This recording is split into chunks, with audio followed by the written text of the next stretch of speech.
नमस्कार पंचायत टीवी की आपण मानक स्वागत। बीजेडी वर्तमान हरड़ घणार पड़ी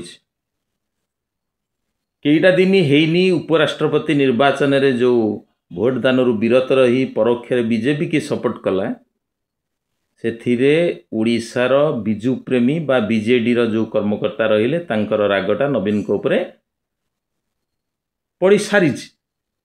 ठीक कई दिन भितर पुणी कांग्रेस रो आ गोटे चाल जे मोहन सरकार विरुद्ध रे अनास्था प्रस्ताव आनी बीजेडी की कही सपोर्ट कर अनास्था प्रस्ताव को।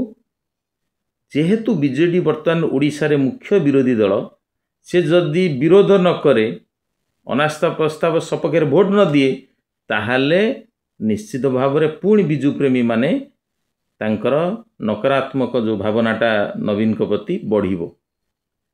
जदि भोट दान विरत भी रुहे ताहा मध्य सेम प्रभाव नवीन को ऊपर पड़िबो। बिजु प्रेमी से माने बीजेडी रो जो कर्मी अच्छंती से माने बीजेडी हो तो छाड़िबा आरंभ जो होईची सेटा बढ़ी बढ़ी चलिबो। तेणु ओडिशा रे नवीन दशतर भावी जेहेतु विरोधी दल रे अच्छंती बा मुख्य विरोधी दल एबे तेणु विरोधी भूमिका निभाइबा उचित जद्वारा कि ओडिशा रो प्रगति होई परिबो। कारण सरकार को विरोधी सबु बेले जो खराब काम रे जदि विरोध करिवे ताहाले ओडिशा पाई बा लोकंक पाई एटा शुभ संकेत। जदि विरोधी दलर भूमिका बीजेडी न निभेइबो ताहाले निश्चित भाव में विरोधी दलर माने जो पदमर्यादा को से हराई तृतीय स्थान को भी भविष्य में पलि जिवो।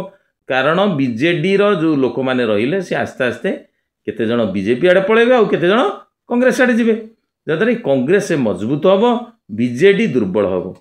तेणु वर्तमान नवीन निश्चित भाव में किसी माने दृढ़ पदक्षेप नियंतु जद्वारा कि बीजेडी बंची पारिबो नचेत आगु को बीजेडी रो भविष्य भल देखा जाऊ नाही।